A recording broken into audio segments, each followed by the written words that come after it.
Channel के सभी दर्शकों को नमस्कार, जय श्री कृष्ण, प्रणाम। ईशावास्यमिदं सर्वम की भावना के साथ आपके हम सभी कमेंट पढ़ते भी हैं, अच्छे कमेंट का उत्तर भी देते हैं और जो कमेंट अच्छे नहीं होते उनका उत्तर हम नहीं देते। हाँ, जिन लोगों ने चैनल ज्वाइन किया है उनके कमेंट्स का उत्तर हमको बाध्य होकर देना ही पड़ता है। ऐसा नहीं है कि हम आप सबसे स्नेह नहीं करते, हम आपके साथ उसी तरह जुड़े हुए हैं जिस तरह से हम अपने मेंबर्स के साथ जुड़े हुए हैं। परंतु होता क्या है कि जब आप कमेंट करते हैं तो उसमें जो ज्वाइनिंग बैज होता है वो लगा होता है। ज्वाइनिंग बैच की वजह से हमें उत्तर देना चाहिए, ये पॉलिसी भी है यूट्यूब की। तो चलिए हम चर्चा करते हैं आज के इस विशिष्ट संदर्भ को लेकर के जो ज्योतिष में अत्यधिक महत्वपूर्ण है। हालांकि हम इसके उपरांत आपके साथ ऐसे ऐसे विषयों पर चर्चा करेंगे जिनका प्रत्यक्षीकरण आपको होना चाहिए। जितना जितना आप गहरे थाह लेते जाएंगे उतना उतना सागर में जिस प्रकार आपको मोती मिलते हैं, ठीक उसी प्रकार से आपको जितना जितना आप गहराई से इस ज्योतिष के विषय को समझेंगे जानेंगे, उतनी गहराई के साथ आपको हर सूत्र समझ में आएगा। क्योंकि ये तुरंत ही तत्काल ही भविष्य को सामने नहीं दिखा सकता, परंतु भविष्य की चर्चा आने वाले कल में आपके समक्ष जब चर्चा होती है तो उसका प्रतिफल भी अवश्य ही होता है। समझ गए? तो हम आज जिस विषय को लेकर आपके साथ जुड़े हैं वो विषय है जन्म कुंडली में द्वादश भाव का स्वामी जब जातक के 12 घरों में चक्र काटेगा तो किस घर में क्या प्रतिफल देगा। यहाँ एक बात जरूर जान लेना, 12वां घर ठीक लग्न से द्वादश स्थान पर आता है और 11वें घर के ठीक दूसरे स्थान पे जाता है। आमदनी का व्यय कितना होता है और फिर लग्न का व्यक्ति जो स्वामी है वो व्यय किस मद में करता है, ये और ये दोनों चीजें बड़ा महत्व है। और ठीक यहां पर देखिए, आमदनी से ठीक चतुर्थ जो व्यक्ति संचित करके आमदनी के द्वारा धन को रखता है उसका घर ये है। इसलिए यह घर बड़ा महत्वपूर्ण है। अब हम यह तो आपके साथ चर्चा कर चुके, विशिष्ट रूप से आगे आने वाले और वीडियोस में आपके साथ सूत्रात्मक तरीके से चर्चा करेंगे। क्योंकि ये लग्न से लेकर द्वादश भाव पर्यंत तक वीडियो का जो श्रृंखलाबद्ध एक सब्जेक्ट था वो हमने आपके साथ बांट दिया, एक सीरीज रेडी हो गई। अब आपको जन्म कुंडली की इस सीरीज में चार्ट के अनुसार देखने में बड़ा आनंद आएगा, देखोगे तो समझोगे। तो 12वें घर का स्वामी वैभाव है, 12वां घर जो स्त्री के साथ संयोग है उसका घर है। यहां पर आदमी जब यहाँ का स्वामी कहीं बैठेगा तो व्यय ही करवाएगा, हानि ही करवाएगा, क्षय ही करवाएगा। किंतु जब शुभ ग्रह यहाँ के स्वामी को देख लेगा तो वो अशुभता जितनी यहाँ की है वो नष्ट हो जाएगी। अब चलिए हम चलते हैं, पहले देखेंगे इस, चूंकि यहाँ हमने लग्न मेष लिया है तो लाजमी है कि यहाँ का स्वामी बृहस्पति है। अब भाग्येश भी है बृहस्पति और बेस भी बृहस्पति है। हमें मूल तरीके से सिर्फ बृहस्पति को बेस रूप में लेना है। व्यय भाव का स्वामी यदि यहाँ आकर के लग्न में बैठ जाएगा, जैसे कि बृहस्पति है और लग्न में बैठ जाए, कोई भी व्यय भाव का स्वामी हो तो आदमी से क्या करवाएगा, इसका ब्रेन है, इसका मूड बदलेगा। ये यानी ये है आदमी अपने शानो शौकत को दिखाने के लिए किसी के सामने अपने को हीन कमजोर नहीं महसूस होने देगा। लिहाजा यह व्यक्ति जब यहाँ का स्वामी यहाँ बैठेगा तो ये स्पर्धा में, कंपटीशन में अपना पैसा कहो बहा दे, फेंक दे, खूब खर्च कर डाले, जला दे, फूंक दे, आगे पीछे की परवाह नहीं करता है व्यक्ति। यहाँ का स्वामी जब यहाँ बैठा होगा तो जब तक बड़ा ही सहखर्च प्रवृत्ति का होगा, और भोग वृत्ति वाला होगा, क्योंकि ये भोग का स्वामी है, भोग का स्थान का स्वामी है, तो भोगी वृत्ति दे देगा। ऐसे में जातक अपने पास धन नहीं रख पाएगा। अब आइए हम चलते हैं इस व्यवस्था में, हमारे ग्रंथकार का क्या मत है वो भी आपके सामने बांट देते हैं। मैंने अपनी बात कही है, व्यय भाव का स्वामी यहां बैठ करके जहां जहां देखेगा नुकसान करेगा, इतना आपको जरूर समझना है। मूलतः लग्न को तो जरूर ही प्रभावित करेगा। यदि व्ययभाव का स्वामी लग्नगत हो तो हमारे ग्रंथकार कहते हैं जातक विदेशगामी होता है, अपने जन्मभूमि पर नहीं रहता। मृदुभाषी भी होता है, सुंदर परिवार रहित, सहित नहीं कहा है, सुंदर परिवार नहीं होगा, अर्थात उसको कोई संग देने वाला साथी नहीं होगा। बाहर रहेगा, घर आएगा तो ऐसे लोगों से जो जहां रहता है, जो लगे वो सगे, जो जहां रहता है उसका कुटुंब वहीं बन जाता है। इसलिए ये जब अपने कुटुंबियों के साथ बैठने की सोचेगा तो इसके पास इसका अपना कोई नहीं होगा, इसलिए रहित कह दिया है। व्यक्ति निंदनीय हो जाता है, कुछ लोग ईर्ष्या के कारण निंदा करते हैं। अच्छा, निंदनीय लेकिन स्त्री युक्त रहता है, स्त्री का सुख रहता है, लेकिन नपुंसक होता है, ग्रंथकार कहते हैं। क्यों? क्योंकि भोग भाव का स्वामी द्वितीय स्थान पर यहां आए तो जातक के ब्रेन की जो नसें होती हैं वो नब्जें वीक हो जाती हैं, उसका ध्यान केंद्रित नहीं होता। लिहाजा ऐसी अवस्था में जातक नपुंसक, जो जितना सोचेगा, अनर्गल सोचेगा, उधर इधर की बातों को सोचेगा, उसके अंदर नपुंसकता संभव है, आ सकती है, ग्रंथकार का मत है। लड़ाई झगड़ा करने वाला जातक होता है, ग्रंथ कहता है दुर्बल और धन एवं विद्या इसके पास नहीं होती है। ये बात हो गई हमारे लग्न में रहने से द्वादशेश का, ये है जो फलादेश था। अब व्यय भाव का स्वामी कुटुंब भाव में, धन भाव में, दूसरे भाव में बैठेगा तो जातक को क्या देगा? देखिए, यह व्यक्ति व्यय करके अपने धन को बढ़ाएगा। मैं कहता हूं, अपनी सोच है, यह व्यक्ति अपने पैसे को अपने परिवार पे व्यय करेगा, लेकिन इसका परिवार इसका साथ नहीं देगा।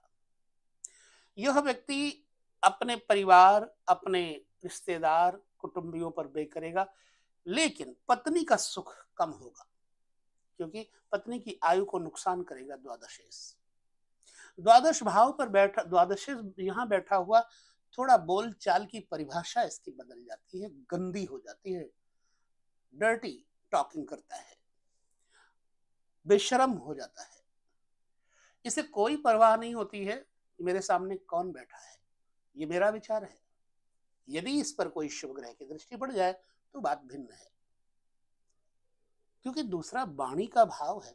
ये खाने पीने में बड़ा शौकीन होगा, चटर पटर खाने की वस्तुओं के तरफ अपना पैसा ज्यादा खर्च करेगा, फैशन परस्त होगा, लिहाजा धन तो खर्च होगा ही, और भोग वृत्ति हो जाएगी। कई बार दो पत्नियां हो जाती हैं, दो दो स्त्रियों के चक्कर में पड़ जाता है।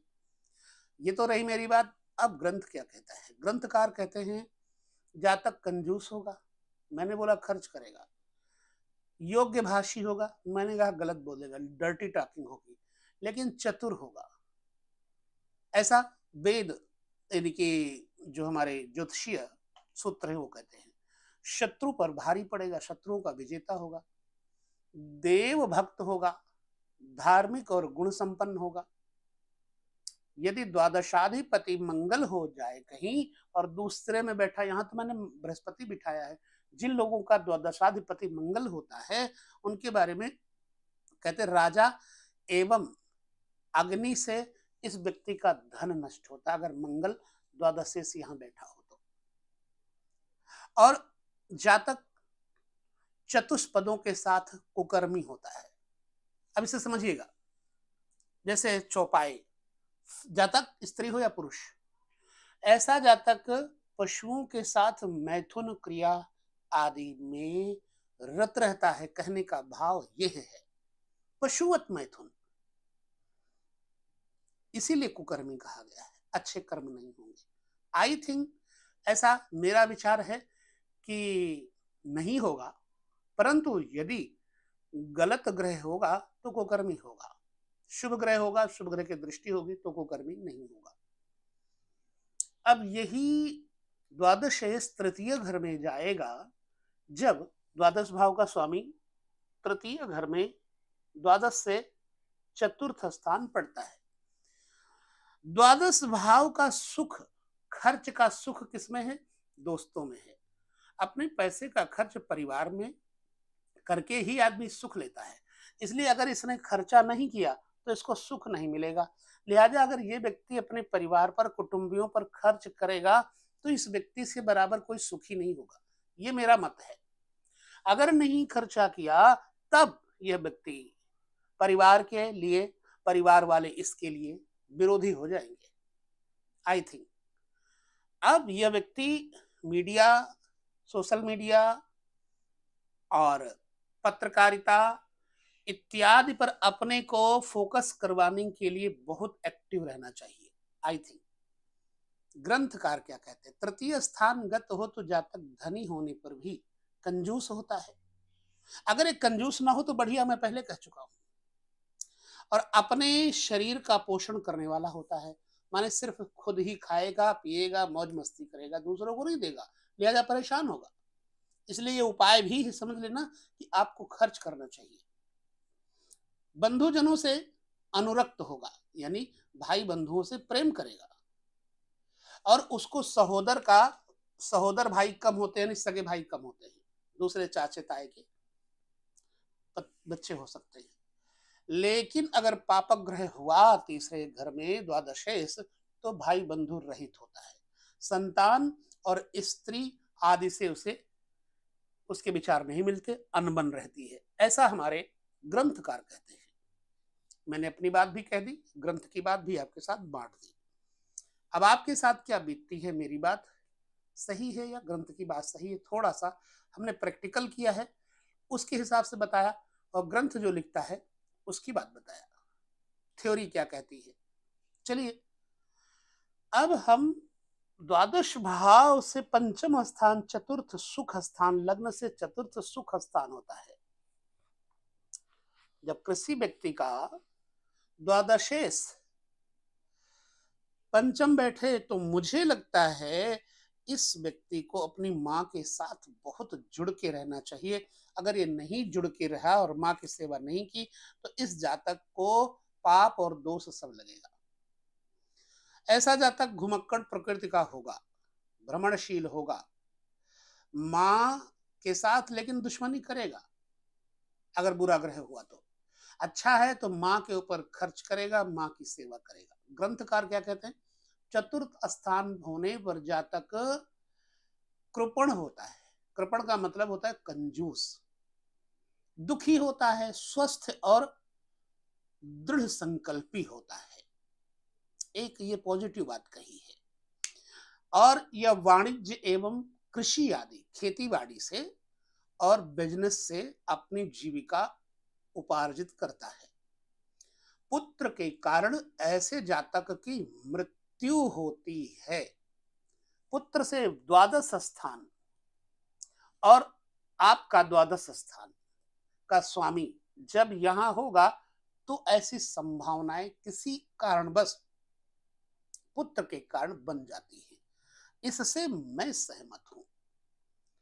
परंतु द्वादशी जहां जहां बैठेगा तो जैसे पिता के घर को देखेगा तो पिता के घर को खराब करेगा। बाई चांस अगर यहाँ ऐसा ग्रह बैठा है जिसकी पंचम दृष्टि है या चतुर्थ दृष्टि, जैसे मंगल की चतुर्थ दृष्टि है, यहाँ मंगल बैठेगा तो पत्नी को ले डूबेगा, पुनः बड़े भाई को ले डूबेगा मंगल बैठा होगा तो। यदि शनि बैठे होंगे तो कर्ज और वो उनको ले डूबेंगे, रोगों को ले डूबेंगे, कभी कभी रोग भयंकर भी दे देते हैं, और लग्न को ले डूबेगा, जातक को स्वयं को ले डूबेगा। द्वादश चतुर्थ में बैठेगा तो घर गृहस्थी का सुख नहीं देगा। ये तो बात हो गई चतुर्थ भाव में, जो कि हमारे ग्रंथों ने जो बताया वो भी कहा और मैंने अपनी बात भी कही।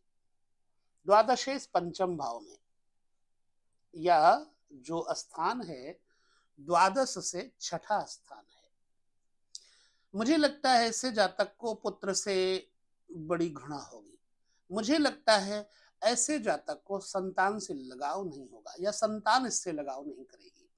पंचम बैठा हुआ है, पुत्र से ही ये शत्रुता कर ले या पुत्र से शत्रुता कर ले। जातक धर्महीन होगा, धर्म पूजा पाठ उपासना से यदि ये जुड़ेगा तब तो सुखी रहेगा, लेकिन अगर धर्महीन हुआ, पूजा पाठ या धर्म नहीं किया, बच्चों से प्यार नहीं किया, तो यह व्यक्ति दरिद्री भी होगा और रोगी भी होगा, कंजूस भी होगा। इस पर ग्रंथकार क्या कहते हैं उसकी भी मान लेते हैं।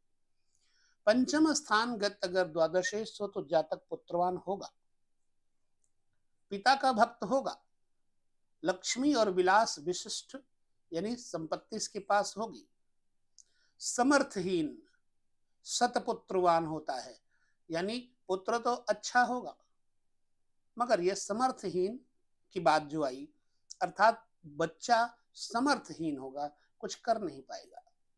आई थिंक यदि पाप ग्रह हो तो जातक सुत वर्जित यानी पुत्र नहीं होगा, और यदि पुत्र होगा तो दुष्ट होगा। यह मेरी बात आई एम राइट। किसी किसी स्थान में यहां पर द्वादशेष पंचम बैठ जाए तो दत्तक पुत्र, दत्तक का मतलब क्या होता है? किसी बच्चे को एडॉप्ट करना, गोद लेना, उसको दत्तक कहते हैं।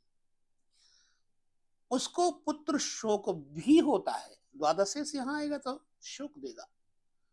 अब द्वादशेष को हम छठे स्थान पर ला करके देखते हैं। छठा स्थान आपको बता दूं, ये माँ का घर है तो माँ से छोटे भाई बहनों के, जैसे मौसी, मामी, ठीक है, मामा। और 12वां स्थान मौसा, मामी इत्यादि का है। यहां पर चाची का भी सुख देखा जाता है, ठीक है। अब अगर द्वादशेष छठे बैठ जाए यानी ठीक अपने से सप्तम बैठ जाए तो जातक को अनावश्यक बोलने वाला बना देगा, बाचाल बना देगा, दुष्ट चरित्र बना देगा, यानी उसका चरित्र, क्योंकि द्वादश से सप्तम स्थान, भोग से सप्तम स्थान भोग देता है, इसलिए ये किसी भी महिला से अपने संबंध बनाने की चेष्टा करेगा। अगर पाप ग्रह है तो जातक की स्त्री की मृत्यु भी हो जाती है, और हालांकि ये व्यक्ति अपने घर का मुखिया होता है, द्वादशेष छठे बैठेगा तो अपने घर का मेन व्यक्ति होता है। और यदि शुभ ग्रह हो तो उसकी वेश्या की मृत्यु होती है, जिससे वो जिस वेश्या के पास से जाता है, अर्थात द्वादशेष अगर छठे में बैठा है तो वेश्यागामी है। शास्त्र ने गुप्त रीति से बोला है, अस्पष्ट नहीं बोला है। अर्थात वेश्या के पास जाएगा, जिसके पास जाएगा तो वही तो मरेगी।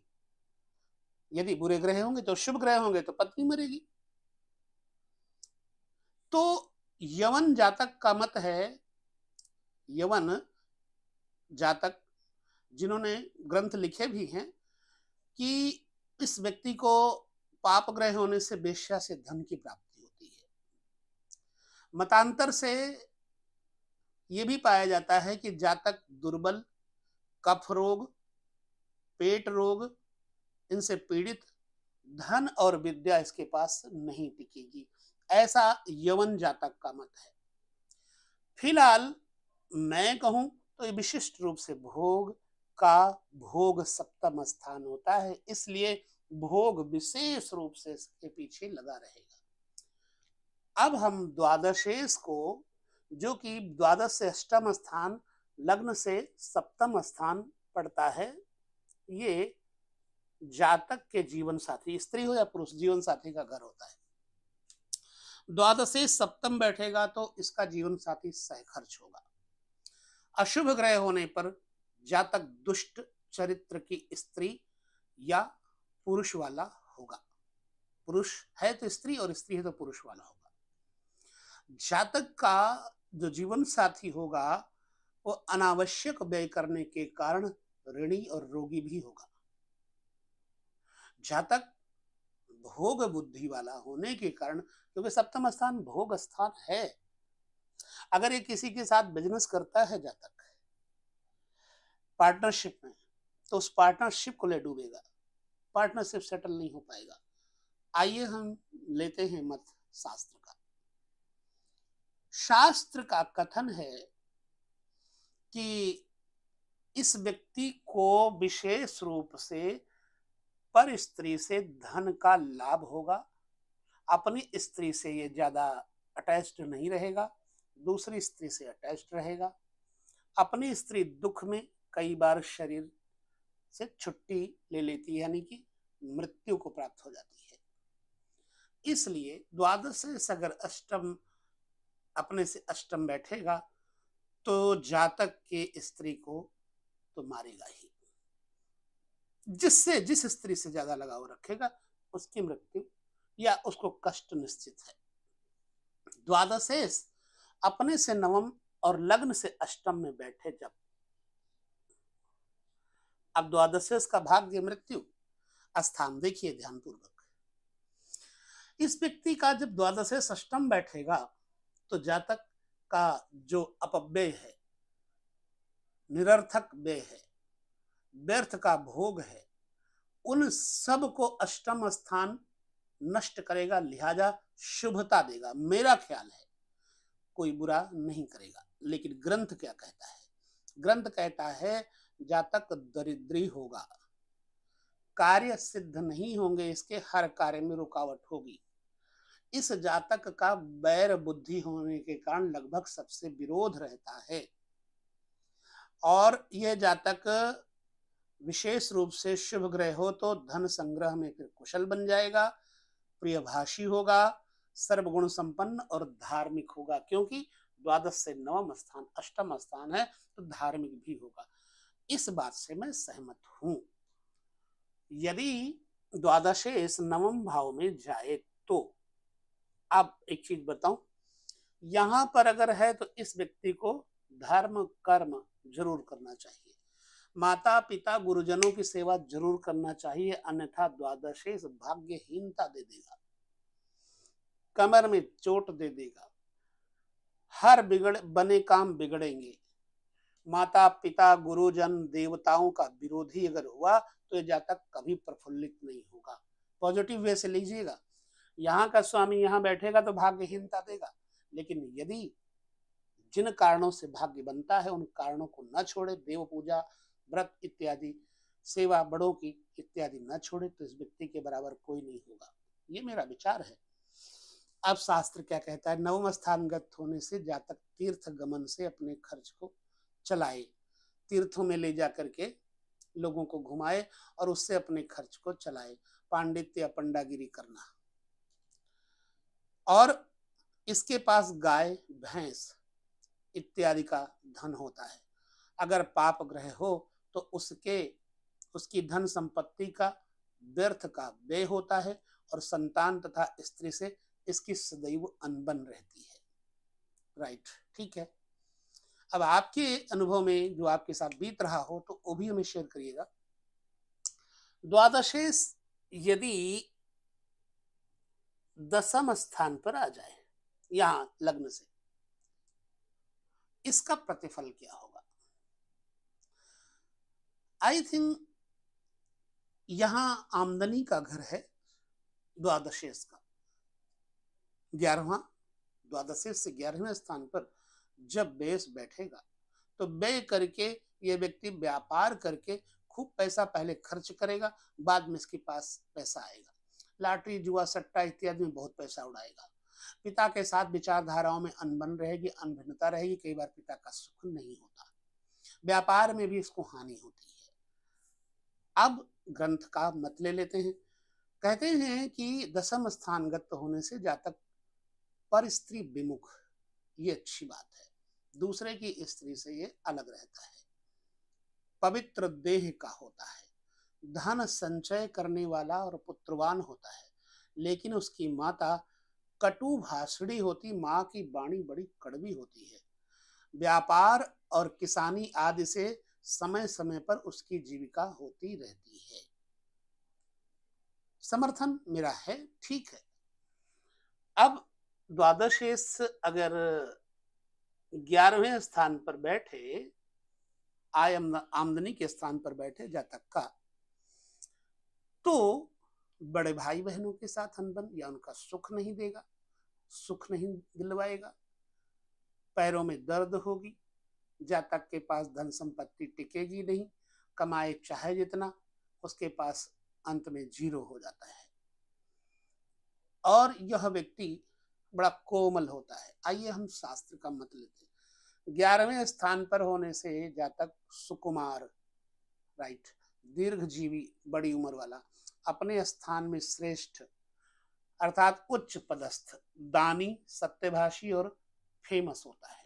संतान सुख नहीं होता इसको, संतान सुख विहीन होने के कारण उसे दत्तक पुत्र की आवश्यकता होती है, एडॉप्टेड सन की जरूरत होती है।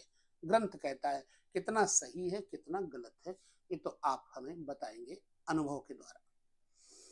द्वादशीस द्वादश भाव में ही जब बैठ जाए तो कुछ शुभ कुछ अशुभ, अच्छा ग्रह होगा तो अच्छा फल देगा, बुरा ग्रह होगा तो बड़ा बुरा फल देगा। अनावश्यक व्यय, शारीरिक चोट मोच, कंठ पीड़ा, गर्दन की पीछे की रीढ़ की पीड़ा इस व्यक्ति को होगी, नेत्र की पीड़ा होगी। अनावश्यक व्यय करने के कारण जातक के पास धन नहीं टिकेगा।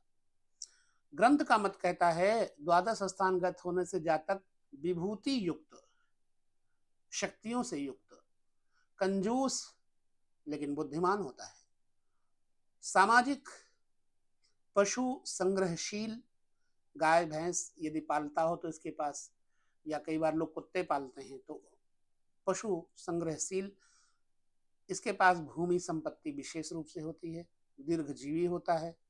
यदि मत लिया जाए अन्य ग्रंथों का तो पाप कर्मा, माँ का विरोधी, स्वभाव में क्रोधी, संतान दुखी और परिस्त्रीगामी होता है, राइट। तो अब यह 12 स्थानों तक का जो फलादेश है वो कैसे सत्य होगा? ग्रहों की भाव स्थिति के अनुसार, राशि गतानुसार एवं ग्रह आधिपति के अनुसार ऊपर जो 3 प्रकार के फल आपको बताए गए हैं, शुभ अशुभ और मिश्रित, उन भिन्न भिन्न फलों के तारतम्य के अनुसार यदि फल की विवेचना की जाए तो साधारण प्रकार से जातक के गुण और अवगुणों का विशेष रूप से ज्ञान हो सकता है, परंतु इस पर ग्रहों की दृष्टि द्वारा फल कहने में ज्यादा सार्थक विषय बनेगा। मात्र न्यूनाधिक परिवर्तन संभव है, ठीक है। इस प्रकार अगर ग्रंथकार का भी माने तो वो भी यही कहते हैं कि ग्रहों की दृष्टि का फल विवरण अवश्य देखें, और इस प्रकार से यदि इस पर ग्रहों का प्रभाव, ग्रहों की दृष्टि का शुभ प्रभाव होगा तो फल कथन बदल जाएगा। यानी श्योर नहीं, जब तक पूरे ग्रह किसी कुंडली के नहीं देख लिए जाएंगे तब तक उसका पूरा विवरण जानने में असमर्थता ग्रंथ भी प्रकट करता है, और सत्य भी यही है, अपनी मर्जी से कुछ नहीं कहना चाहिए। तो जिस प्रकार से बन पड़ा 12 भावों की श्रृंखला आप तक हमने पहुंचाई।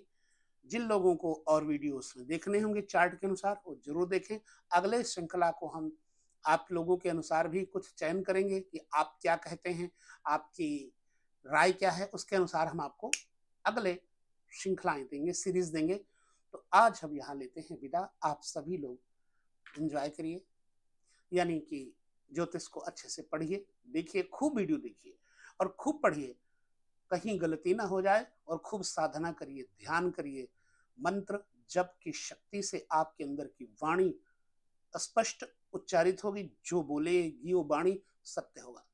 इसी के साथ यह संदेश अवश्य रखें कि उस व्यक्ति का ग्रह कुछ नहीं बिगाड़ सकते जो अपने से श्रेष्ठ जनों का आदर करता है, जो देव उपासक है, दानी है, धर्मात्मा है, धर्म कर्म वाला है, उस व्यक्ति का ग्रह कुछ नहीं बिगाड़ सकते। जो भगवान के समर्पित है उस व्यक्ति का भी ग्रह बहुत कुछ नहीं बिगाड़ सकते, क्योंकि वो ऑलरेडी परमात्मा की शरण में हो चुका है, और इस शरणागति ही सारे दुखों को नष्ट करती है। जय श्री कृष्णा, प्रणाम, नमस्कार।